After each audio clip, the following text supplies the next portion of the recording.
사랑하는 화평의 성도 여러분, 주님의 이름으로 문안을 드립니다. 2020년이 시작된 지도 엊그제 같은데 벌써 가을의 문턱인 9월이 중순을 향해 가고 있습니다.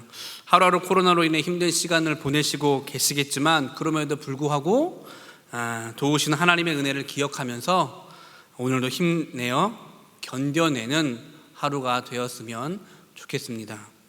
아무쪼록 이 어려운 시기 말씀으로 무장해서 조금 더 흔들림이 없는 우리의 신앙이 되었으면 좋겠습니다. 하여 지난주에 이용범 목사님을 시작으로 교육자들이 성도님들의 믿음과 신앙을 조금이나마 도움드리고자 성경 읽기를 제안 드렸습니다. 하루에 더도 말고 덜도 말고 딱 2장씩만 주일을 뺀 6일 동안 12장의 성경을 읽자는 것이죠. 아침, 점심, 저녁 육신의 양식을 채우듯 우리의 영의 양식도 그렇게 채우며 살았으면 좋겠습니다. 그리고 혼자 있는 것이 또한 어려움일 수 있을 것 같아서 각 장의 내용이 무엇인지 부목사님들과 강도사님들이 돌아가면서 각 장의 내용을 간략하게 설명을 드려 성도님들이 성경을 읽으시는데 도움을 드리고자 합니다. 이번 성경 공부의 표어처럼 진짜 이번 기회를 통해 성경 읽기가 습관이 되어 슬기로운 성경 생활이 되기를 다시 한번 소원해 봅니다. 오늘 저는 두 번째 강의로 창세기 13장부터 24장까지의 말씀을 함께 나누려고 합니다. 각 장의 핵심적인 내용이 무엇인지 함께 살펴보고 그 장에서 말씀하고자 하시는 하나님의 뜻이 무엇인지를 상고하면서 함께 은혜를 나누었으면 좋겠습니다. 그럼 두 번째 강의를 시작하기 전에 다시 한번 준비물을 좀 체크해 보면 좋을 것 같은데요. 지난주에 우리 강사 목사님이셨던 이용범 목사님이 말씀하셨던 것처럼 본인의 이 성경책, 본인의 성경책을 꼭 준비해 주시고 또한 이 노트도 준비해 주셔서 메모하시면서 강의를 시청하시면 참 좋을 것 같습니다. 그럼 본격적으로 이제 강의를 한번 들어가 보도록 하겠습니다. 오늘 우리가 함께 나눌 성경은 창세기 13장부터 24장까지의 내용입니다. 특별히 11장 끝부분부터 아브라함이 등장하면서 12장부터 창세기의 이 물길이 한번 이렇게 틀어지고 바뀌게 되어집니다. 이를테면 창세기 1장부터 11장까지는 창조, 타락, 홍수, 바벨론 탑으로 이어지는 인류의 시작을 이야기했다면 이제 12장부터는 아브라함, 이삭, 야곱, 요셉을 등장시키면서 민족의 시작을 이야기한다라고 그렇게 말할 수 있습니다. 이제 본격적으로 하나님이 인간에게 품으신 계획과 뜻, 특별히 축복을 베풀어 주시는 모습을 성경을 통해서 볼 수 있을 것입니다. 그중 저희가 함께 나눌 13장부터 24장까지의 내용은 아브라함과 이삭을 중심으로 그렇게 스토리가 전개가 되어집니다. 특별히 이 장들이 중요한 이유가 있는데요. 하나님께서 아브라함을 부르시면서 그와 맺은 그에게 주신 5대 언약을 포함하고 있기에 더욱 중요하다라고 그렇게 말할 수 있습니다. 이 5대 언약의 내용은 각 장을 지날 때마다 다시 설명드리는 것으로 하고 각 장의 장 제목을 살펴보므로 13장부터의 강의를 시작해 보도록 하겠습니다. 먼저 13장의 장 제목은 동서남북 언약입니다. 앞서 말씀드린 대로 창세기 1장과 2장에서는 하나님께서 천지를 창조하시고 모든 만물을 그렇게 만드셨습니다. 그리고 하나님의 형상을 따라 인간을 만드십니다. 하나님께서는 그 인간을 보시며 심히 좋았다라고 그렇게 말씀하시며 본인의 창조물에 흡족해 하심을 드러내십니다. 그만큼 하나님의 사랑이 인간 아담에게 깃들어 있다 그렇게 말할 수 있을 것입니다. 그런데 안타깝게도 그 인간 아담이 하나님의 명령을 어기고 죄를 범하게 되면서 인간 생육법으로 출생하는 모든 인류에게 죄가 전가되게 되는 치명적인 상황이 발생하게 되어집니다. 창세기 6장에 따르면 아담의 죄의 전가 이후로 모든 인간은 마음으로 생각하는 모든 계획이 항상 악했다라고 그렇게 증언해주고 있습니다. 이런 상황이 계속되자 하나님께서는 칼을 빼드십니다. 당대 의인이었던 노아와 그의 가족들을 제외하고 인류 전체를 물로 심판하십니다.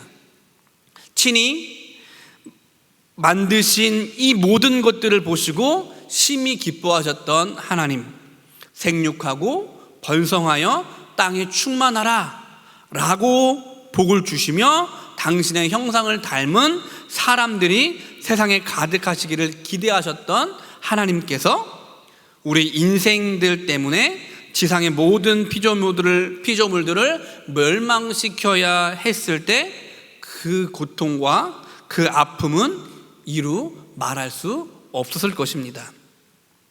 괴로움과 고통을 뒤로하고 하나님께서는 물의 심판을 단행하십니다. 창세기 8장에 기록된 대로 40주야 끊임없이 비가 계속되어집니다. 온 천지가 물바다가 되고 모든 피조물들이 물에 수장되어 목숨을 잃었습니다. 생명의 기운이라고는 찾아볼 수 없는 아주 처참한 그런 상황이 되었던 것이죠. 하지만 하나님께서는 한 사람 노아를 선택하시고 그를 통해 생명 보존 계획을 세워 가십니다. 아담을 통해 인류에게 복을 주셨던 하나님께서 이제 한 사람 노아를 통해 인류에 약속해 주고 계신 것이죠. 그래서 창세기 9장 9절로부터 10절에 이렇게 말씀하시는데요. 한번 볼까요? 내가 내 언약을 너희와 너희 후손과 너희와 함께한 모든 생물 곧 너희와 함께한 새와 가축과 땅의 모든 생물에게 세우리니 방주에서 나온 모든 것 곧 땅의 모든 짐승에게니라. 하나님의 신실하신 약속은 노아에게뿐만 아니라 오늘 우리에게도 그렇게 이어지고 있습니다. 나 역시 많은 사람들 중에 하나님의 눈과 가슴이 향하는 관심의 대상이 된 것이죠. 언약을 받은 장본인이 그렇게 된 것입니다. 그런데 이 끝없는 사랑과 긍휼하심을 보여주신 하나님의 열심과는 상관없이 인간의 죄악은 날로 커져만 가게 됩니다. 아시는 바와 같이 사람은 개인적으로 만나면 정말로 한없이 선하고 좋은데 그룹이 되고 집단을 이루게 되어지면 정반대의 현상이 일어나기도 합니다. 바벨탑 사건이 바로 이 대표적인 사건이라고 말할 수 있습니다. 인간들의 교만한 생각으로 흩어짐을 면하고자 하였고 그 목적을 이루기 위해 바벨탑을 그렇게 세우게 되어지죠. 하나님께서는 인간의 그 교만함을 그냥 보시지 않으셨고 스스로 흩어지기를 거부한 인간들의 언어를 혼잡케 하셔서 사람들을 온 지면에 흩어버리십니다. 바벨탑 사건을 계기로 인생들을 흩으신 하나님의 마음이 편하지는 않으셨을 것입니다.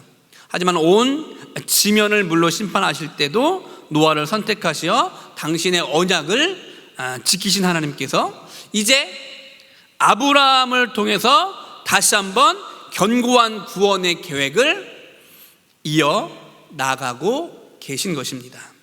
아브라함이 등장하기까지 어쩔 수 없이 제가 꽤 장황한 설명을 드렸습니다. 어쨌든 이러한 배경, 창세기 1장부터 11장, 12장 초반부까지 이러한 배경을 가지고 아브라함이 이렇게 등장하게 되어집니다. 하나님이 본인이 먼저 주신 그 언약을 지키시기 위해서 아브라함이라는 한 사람을 다시 선택하신 것입니다. 하나님께서 아브라함을 택하시고 그에게 참으로 많은 복을 주십니다. 창세기 13장 14절로부터 16절을 한번 읽어볼까요?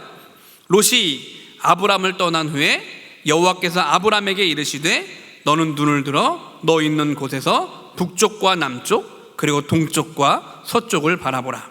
보이는 땅을 내가 너와 내 자손에게 주리니 영원히 이르리라. 내가 내 자손이 땅에 티끌 같게 하리니 사람이 땅의 티끌을 능히 셀 수 있을진데 내 자손도 세리라. 13장의 제목이 뭐라고 말씀드렸습니까? 동서남북 언약이라고 말씀드렸죠. 하나님께 자신의 삶을 드리고 오직 주님만을 신뢰하며 믿음으로 나아갈 때 주님이 주시는 복이 어떠한지 우리는 아브라함을 통해 또 한번 배우게 됩니다. 뿐만 아니라 주님의 신실하심이 어떠한지 또한 우리는 그렇게 깨닫게 되어지는 것이죠. 다시 한번 13장의 축복을 정리하면 이렇습니다. 첫 번째가 무엇입니까? 그렇죠. 북쪽, 남쪽, 동쪽, 서쪽을 바라보라. 두 번째가 무엇이죠? 내 자손이 땅에 티끌 같게 하리니. 세 번째가 무엇입니까? 종과 횡으로 다녀보라. 내게 주리라. 그렇습니다. 이 13장의 내용을 잘 기억하시면서 14장으로 한번 넘어가 보도록 하겠습니다. 14장의 장제목은 사해 동맹입니다. 아브라함의 소유가 너무 많아서 조카 롯과 동거할 수 없는 상황이 되어집니다. 이 모든 것이 하나님의 은혜였죠. 이제 롯은 소돔이라는 땅에 정착하게 되어지고 아브라함도 그 자리를 옮겨 헤브론에 있는 마몰의 상수리 수풀에 그렇게 거주하게 되어집니다. 요단 지역을 바라보니까 소알까지 물이 아주 넉넉했습니다. 마치 여호와의 동산 같았고 애굽 땅과 같이 비옥한 토지였습니다. 영적인 만족이 아닌 육적인 만족이 롯의 선택이었습니다. 육적인 생각은 늘 정답이 아닙니다. 풍요의 땅 같았고 삶을 영위하며 윤택한 생활을 할 줄 알았던 그 땅은 폐역한 땅이었고 전쟁의 소용돌이가 몰아치는 땅이었습니다. 아브라함이 약속받은 땅 가장자리에 살고 있는 반항적인 속국을 정복하기 위해 남쪽 국가와 북쪽 국가가 서로 동맹을 맺고 고대 세계에서 일어난 전형적인 국제적 충돌을 그렇게 14장은 묘사하고 있습니다.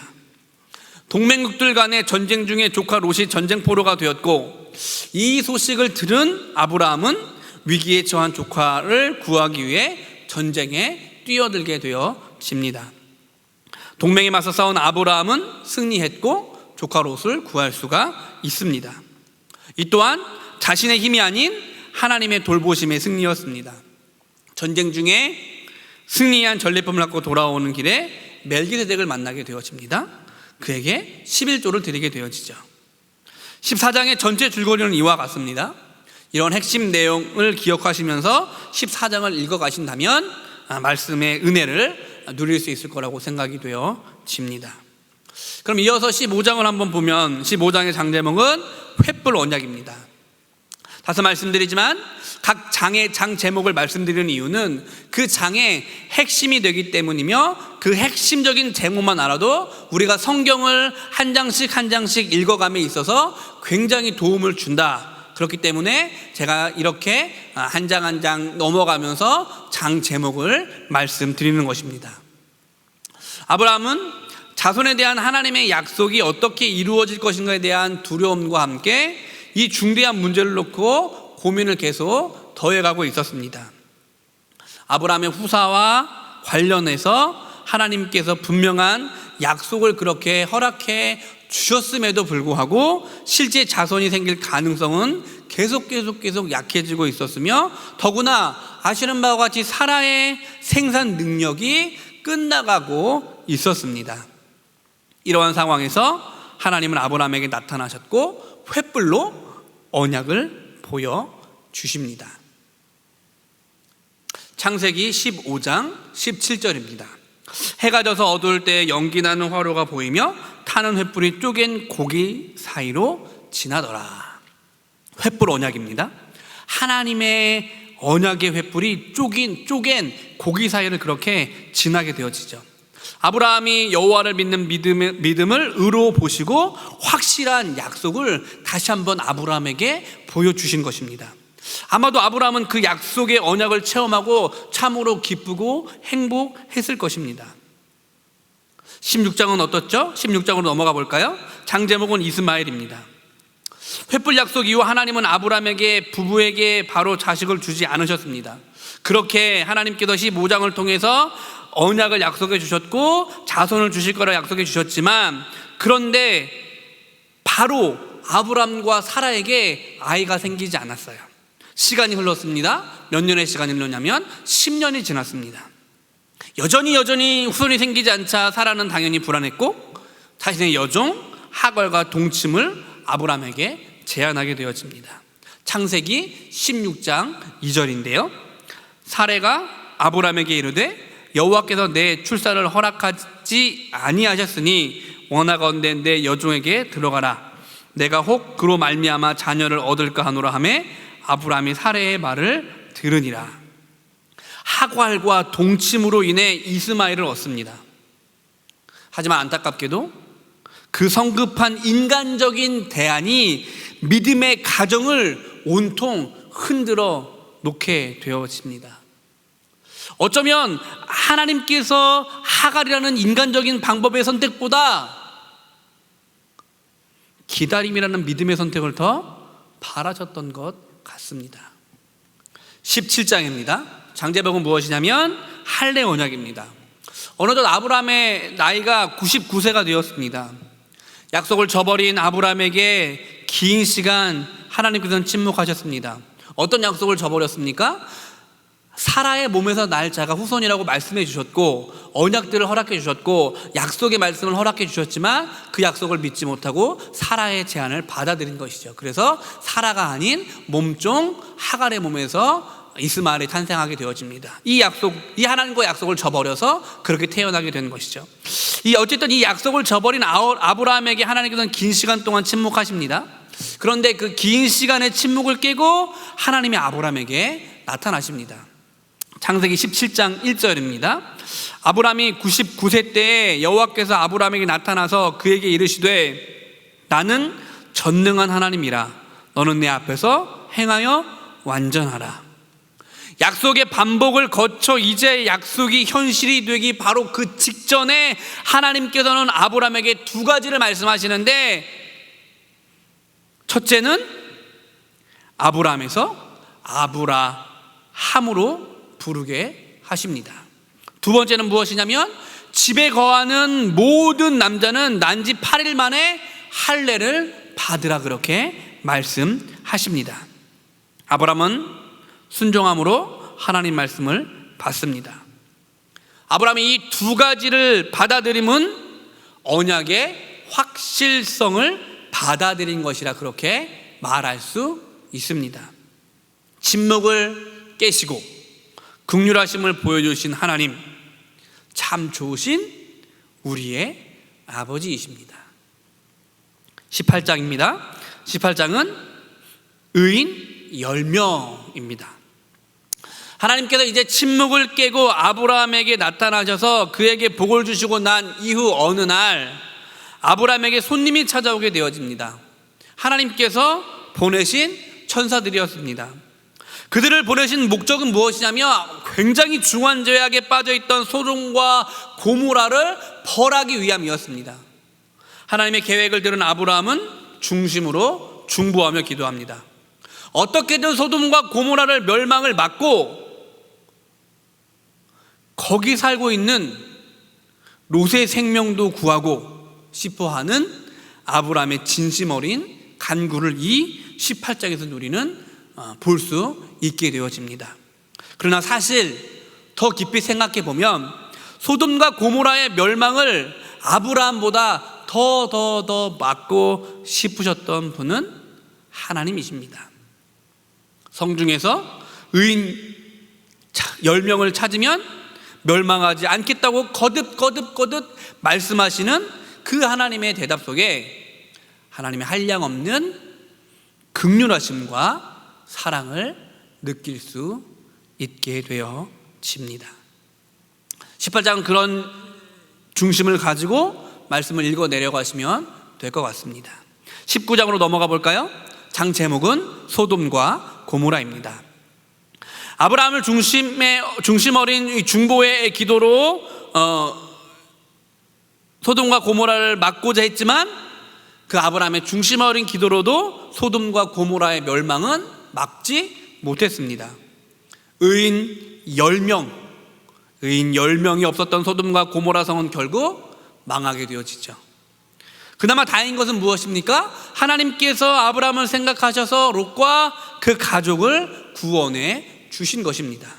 물론 그 끔찍한 멸망의 소용돌이를 경험하고 그곳에서 구원을 경험했음에도 여전히 버리지 못하는 죄의 본성 때문에 롯의 부인은 소금 기둥이 되고 말았지만 말입니다.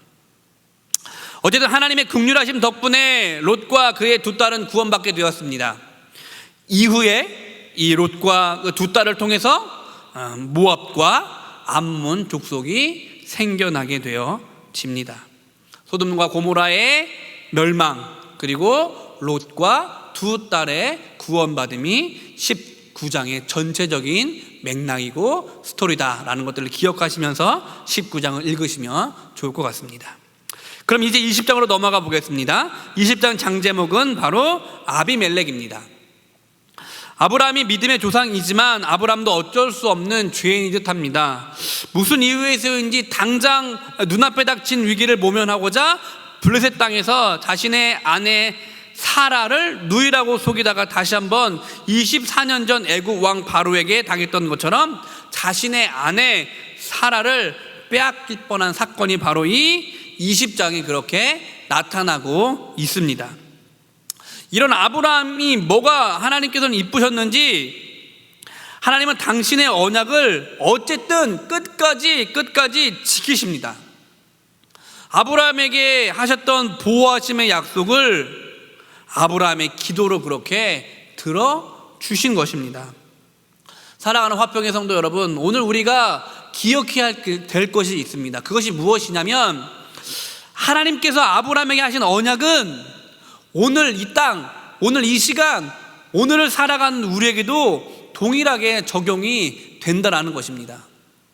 이 깊은 언약을 기억하시며 오늘 믿음으로 나아가시는 우리가 되기를 소망해 봅니다.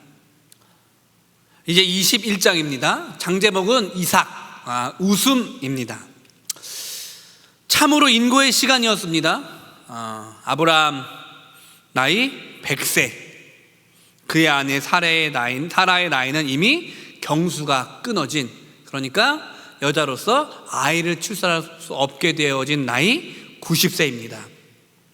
하지만 신실하신 하나님께서 인간의 욕심을 다 내려놓은 그때 당신의 약속을 지키십니다.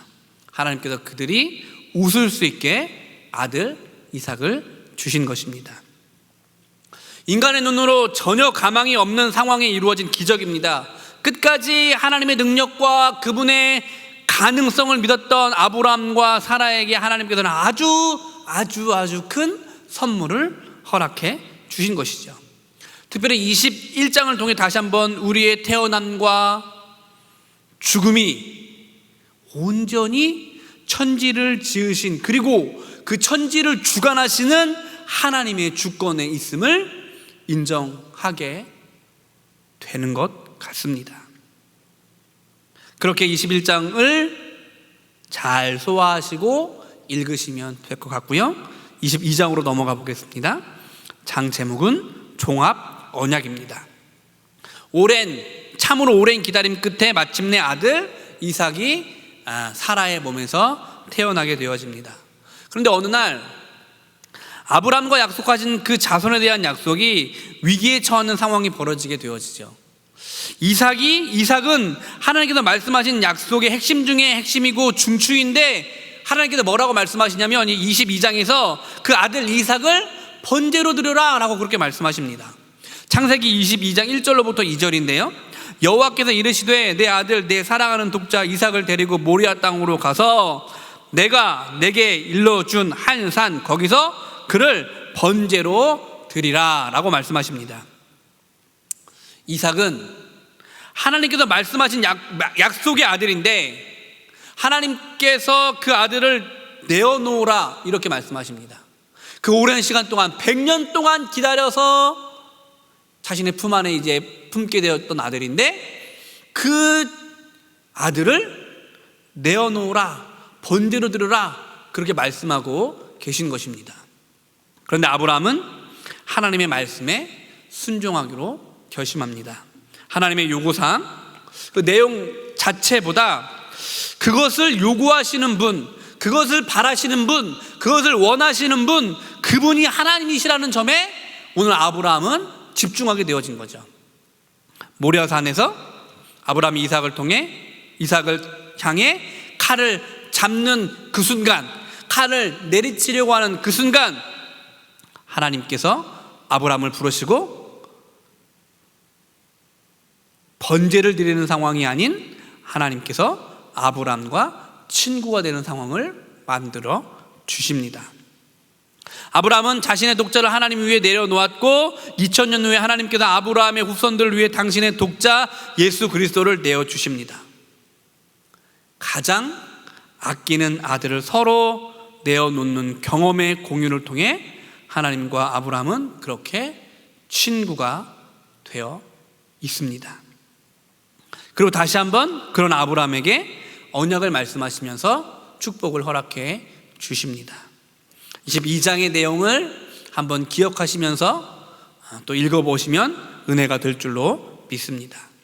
23장을 보겠습니다. 장제목은 무엇입니까? 사라 죽음입니다. 아브라함의 아내여 평생 친구인 사라가 그의 나이 127세에 생을 마감하게 되어집니다. 사라의 장례 지낼 곳을 찾던 아브라함은 헷 족속 에브론에게 땅을 사고 대가를 지불합니다. 그리고 아브라함은 은 400세겔을 주고 산 땅 헤브론 앞 막벨라 밭 굴에 사라의 장례를 치르게 되어집니다. 이 막벨라 굴이 아브라함 가족이 지시한 땅에서 소유하게 된 최초의 땅이 되어집니다. 이후 이 헤브론은 이스라엘 역사에서 아주 굉장히 중요한, 매우 중요한 땅이 되어집니다. 읽어보시면서 또한 이해를 하시고 은혜를 누리셨으면 좋겠습니다. 이제 이번 주 마지막 장인 24장입니다. 장 제목은 이삭의 결혼입니다. 어머니를 잃고 외로워하는 이삭을 위해 아브라함은 아들의 아내를 구해줄 계획을 세우게 되어집니다. 아브라함은 그의 종 다메섹 사람 엘리에셀에게 이삭의 신부감을 구해오게 합니다. 다메섹 사람 엘리에셀은 아브라함이 믿음의 삶을 사는 동안 아름다운 충성된 종이었고 든든한 친구였으며 늘 아브라함 곁에 있었던 사람입니다. 엘리에셀은 아브라함의 기대를 저버리지 않고 멀리 하란까지 가서 아브라함을 위해 이삭의 아내 리브가를 데려오게 되어집니다. 그 말씀을 창세기 24장 67절에 이렇게 기록하고 있는데요. 이삭이 리브가를 인도하여 그의 어머니 사라의 장막으로 드리고 그를 맞이하여 아내로 삼고 사랑하였으니 이삭이 그의 어머니를 장례한 후에 위로를 얻었더라. 이삭의 결혼을 통해 하나님의 약속이 다음 대로 이어지게 되어짐을 보게 됩니다. 13장부터 24장까지의 각 장의 내용을 우리가 그렇게 한 장 한 장 다루어 보고 생각해 보았습니다. 충분한 설명이 있는 곳도 있었고 그렇지 못한 곳도 있었는 줄로 압니다. 하지만 놓지 말고 계속 슬기로운 성경생활 강의를 통해 성경을 계속 읽어가신다면 부족하다고 여겨진 부분은 하나님의 은혜로, 하나님의 지혜로, 하나님의 능력으로 채워주실 줄 믿습니다. 아무쪼록 슬기로운 성경생활을 통해 늘 말씀을 가까이 하시길 바라며 이 어려운 시기, 참으로 어려운 이 시기 말씀의 힘으로 견뎌내며 이겨내는 우리가 되었으면 좋겠습니다. 마지막으로 앞서 말씀드린 하나님께서 아브라함에게 허락하신 축복의 언약을 정리하면서 이 시간을 마치도록 하겠습니다. 먼저 창세기 13장에 보여지고 있는 창세기 13장 14절로부터 17절에 말씀하고 있는 동서남북 언약입니다. 두 번째는 무슨 언약입니까? 두 번째는 창세기 15장에 말씀하신 횃불 언약인 것이죠. 마지막 세 번째는 창세기 22장 모리아산에서 아들 이삭을 번제로 드릴 때 아브라함이 하나님을 경외함을 아신다고 말씀하시며 허락하신 종합 언약입니다. 하나님께서 아브라함과 세우신 이 축복의 언약은 곧 우리와 세우신 언약인 줄 믿습니다. 말씀을 하루하루 읽어가시면서 이 귀한 언약을 체험하시는 복된 성도님들 다 되시기를 주님의 이름으로 축복을 드립니다. 또한 끝까지 영상을 통해 함께해 주신 모든 화평의 성도님들 가정과 사업과 직장에 하나님의 은혜가 넘치시기를 주님의 이름으로 축복을 드립니다. 감사합니다. 기도하겠습니다. 사랑과 은혜가 충만하신 아버지 하나님 감사합니다. 하나님의 은혜로 말미암아 창세기 강해를 시작할 수 있게 하시고 성경을 한 장 한 장 읽어가면서 주님의 기쁘신 뜻을 알 수 있도록 은혜를 베풀어 주시니 감사합니다. 특별히 이번 강의에는 창세기 13장으로부터 24장까지를 읽습니다. 하나님 읽어갈 때마다 주님 허락하신 놀라운 언약의 축복을 알게 하시고 깨닫게 하시고 체험케 될 수 있도록 은혜를 베풀어 주시옵소서. 하루하루 육신의 양식을 채워가며 삶을 살아가듯이 하루하루 영의 양식도 충만히 채워가는 우리의 삶이 될 수 있도록 인도하여 주시옵소서. 함께 하실 주님을 찬양하며 감사하며 예수님의 이름으로 기도하옵나이다. 아멘.